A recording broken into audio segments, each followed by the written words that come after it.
Ito guys, nagluto tayo mga idol ng sinigang na hipon. Ayan po, habang tayo po ay nagpe-prepare po ng ating mga gulay, nagpakulo na po tayo ng tubig dyan at saka yung pong ating kamatis. Ayan na mga idol, ilagay na po natin tong ating labanos. Ayan, unahin po natin yung ating labanos na yan. At pagka yung po labanos na yan medyo malambot na, ilalagay na po natin yung ating hipon. Ito mga idol yung hipon natin. Ayan na. Malalaki rin idol yan. Parang napapaibig tayo mga idol ng sinigang na hipon.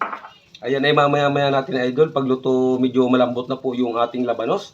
At cover po natin muna idol yan. Ayan na mga idol. Ayan, buksan natin idol. At siguro ang ating labanos ay medyo luto na. Ayan na. Okay na yung mga idol. Ilagay natin ito mga idol, itong ating hipon. Ayan, malalaki idol yung ating hipon na yan. Grabe. Ayan na, halo-haloin lang natin idol yan.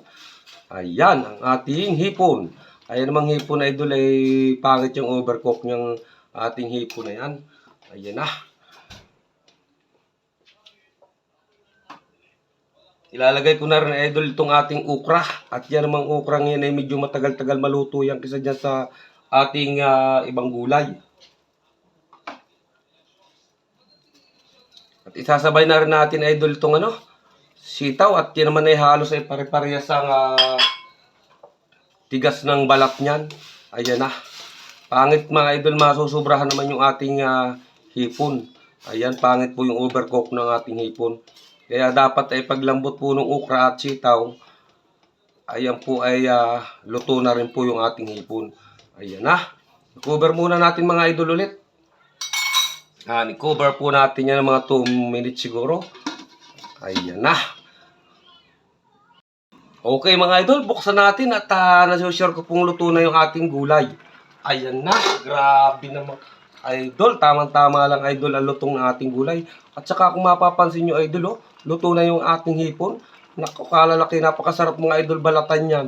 Ayan na, at ilalagay na rin po natin yung ating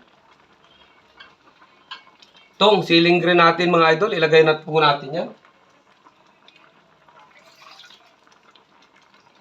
At isasama ko na rin idol itong ating talong. Ayan. Yung ating isang pirasong talong, pero mahaba mga idol yan. Yan talong na yan. Talaga naman mga idol. Tamang-tama lang mga idol yan. Ayan, at mamaya-maya maglalagay tayo idol dito ng asim. At ito muna, maglalagay po tayo ng ground black pepper. Ito po ang ginagamit ko para malasa. Isa doon po sa buo. Ayan na ang ating ground black pepper. Ayan, kutsara lang naman idol ang aking pinaghalo dito kasi naman po ay pwede naman. Ayan na.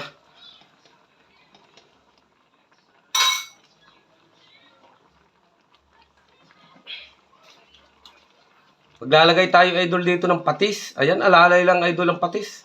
At pwede naman tayo magdagdag pagka yan ay matabang.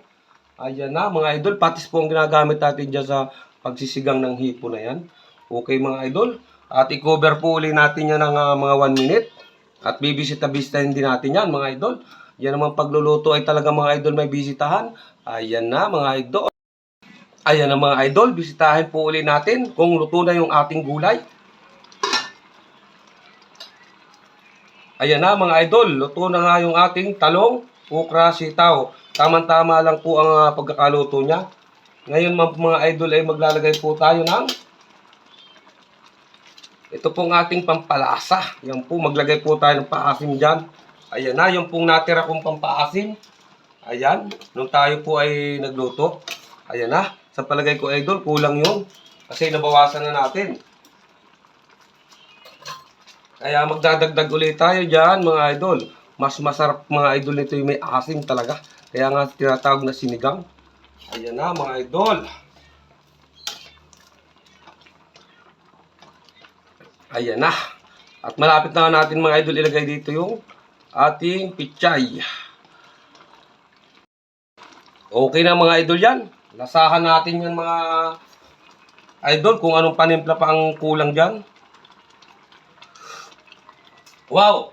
Tamang-tama mga idol. Ayos na, wala na idol ako idadagdag. Tamang-tama. Tanggal-tanggalin lang natin mga idol yung mga bula-bula na yan. Ayan na. Ngayon idol, ilagay na natin itong ating pichay. Ayan na yung ating pichay. Napaka-berding-berdi mga idol.